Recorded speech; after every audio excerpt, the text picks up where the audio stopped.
Bem-vindos ao nosso Deep Dive. Hoje o assunto é central no processo civil, as regras de competência no CPC 15, basicamente, quem julga o quê e por quê. Exato. Vamos ver doutrina, jurisprudência, a missão é destrinchar como a competência é definida, como se argumenta e, claro, os efeitos práticos disso tudo. Ok, vamos desvendar isso. Para começar, tem aquela distinção clássica, né? Competência absoluta versus relativa. Justamente. E a chave para entender essa diferença está na natureza do interesse que a regra protege, sabe? Interesse público versus privado, basicamente. Isso. A absoluta, ela mexe com a ordem pública. Pensa assim, matéria, tipo o assunto do processo, pessoa, ou hierarquia, né, quem julga, ou a função. Por isso ela é inderrogável. As partes não podem mudar. E o juiz tem que agir. Tem. Ele deve reconhecer de ofício. Está lá no artigo 64, parágrafo 1º. E outra coisa importante, ela não preclui. Pode ser alegada a qualquer tempo. Não se perde esse direito. Nossa, sério?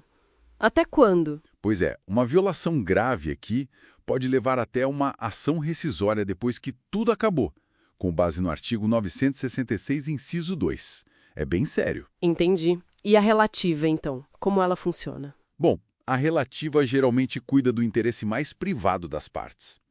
Os critérios mais comuns são o território, onde a ação deve correr, ou o valor da causa. Ah, essa sim as partes podem combinar algo diferente. Ela é derrogável. E o ponto crucial, se o réu não reclamar na hora certa, o juízo, que começou errado, acaba se tornando competente. É a tal da prorrogação do artigo 65. Interessante, o fascinante aqui é justamente isso, como a natureza do interesse, se é público ou privado, define se a regra é rígida ou flexível, né? Faz todo sentido. Ok, e na prática? Como é que se alega essa incompetência hoje? O CPC de 2015 mudou isso, né? Deu uma padronizada. Deu sim. O artigo 64 é claro. Tanto a absoluta quanto a relativa, a regra geral é alegar como preliminar na contestação, naquela primeira defesa do réu. Mas eu li algo, acho que do professor Fred Didier Jr., falando que talvez seja melhor pensar na primeira chance de falar nos autos, não só na contestação. Procede. Procede, é uma visão importante da doutrina. Quer dizer, pode ser na impugnação ao cumprimento de sentença, nos embargos à execução, ou mesmo nas contrarrazões de um recurso. A ideia é, apareceu a questão, tem que levantar na primeira oportunidade que tiver para falar. Entendi, faz sentido para não perder tempo. E aquele artigo antigo, o 340, que permitia protocolar a defesa no furo do réu para alegar incompetência. Com o processo eletrônico, isso ainda existe na prática? Olha, na prática, quase não se vê mais. Com o PJI, ESAGE, enfim, você protocola de qualquer lugar direto no sistema, né? Então aquela lógica de ir fisicamente ao fórum do réu só para isso ficou bem rara. A tecnologia realmente muda as coisas. E o juiz, ele pode se meter nisso por conta própria? Controlar a competência sem ninguém pedir? Pode e às vezes deve. Na incompetência absoluta, é dever dele declarar de ofício. Como a gente falou, está no 64, parágrafo 1º. Direto, sem ouvir ninguém. Aí tem uma nuance. O STJ tem discutido isso por causa do princípio da não surpresa, sabe? A ideia é que, geralmente, ele deveria ouvir as partes antes. Mas tem um julgado importante, o agente no RESP 1.859.492, que diz mais ou menos assim: se for só aplicar a lei a fatos que já estão no processo, talvez não precise dessa oitiva prévia. Mas, se for um fundamento novo, aí sim tem que ouvir. Entendi. E na relativa? Ele pode fazer alguma coisa de ofício? Na relativa a regra é bem clara, não pode. É a súmula 33 do STJ. O juiz não pode declarar incompetência relativa sem provocação. Mas tem exceção, né? Sempre tem. Duas bem importantes. Primeiro, se tiver uma cláusula de eleição de foro num contrato de adesão, e essa cláusula for abusiva para o consumidor, por exemplo, aí o juiz deve declarar a nulidade e mandar para o foro do domicílio do réu, geralmente o consumidor. Está no artigo 63, parágrafo 3º. Faz sentido. Proteção da parte mais fraca. Exato. E a outra é mais recente, da Lei 14.879 de 2024. Ela adicionou o parágrafo 5º ao artigo 63. Agora, o juiz também tem que recusar de ofício um foro que as partes escolheram, mas que não tem nada a ver com o caso, sabe? Um foro totalmente aleatório, sem conexão nenhuma com o domicílio das partes ou com o lugar do fato. Interessante isso. Mostra uma preocupação em evitar manobras, né? Pois é. Isso levanta uma questão importante sobre o equilíbrio, né? Entre a vontade das partes de escolher onde litigar e a necessidade de proteger contra abusos ou escolhas sem lógica nenhuma. Ok, então, superado isso. Digamos que foi reconhecida a incompetência, seja pelo juiz ou porque alguém alegou. O que acontece com o processo? Joga tudo fora e começa de novo? Não mais, felizmente. O CPC-15 trouxe uma solução bem mais eficiente. O princípio da translatio iudice. Translatio, o quê? Translação judice. Basicamente, transferência do juízo. O artigo 64, parágrafo 3º, diz que os autos devem ser simplesmente remetidos ao juízo que for competente. Ah, então não se perde o processo.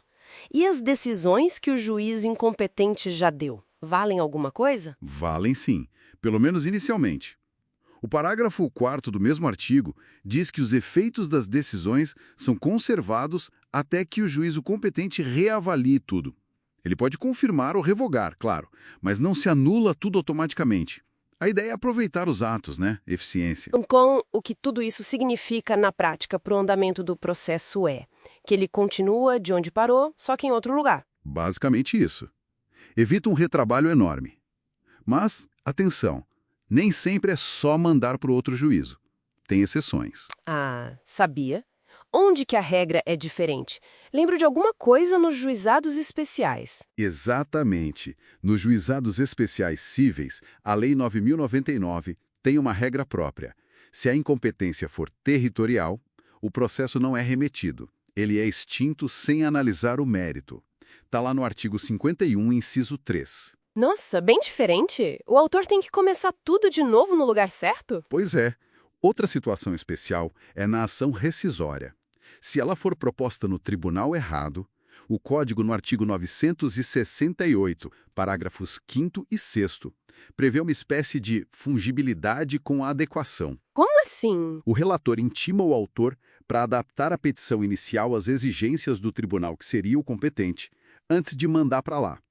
De novo, a ideia é tentar salvar o ato processual ao máximo. Interessante. E se a parte não concordar com a decisão do juiz sobre ser competente ou incompetente? Qual o caminho? Aí cabe agravo de instrumento. O STJ já definiu isso no tema repetitivo 988.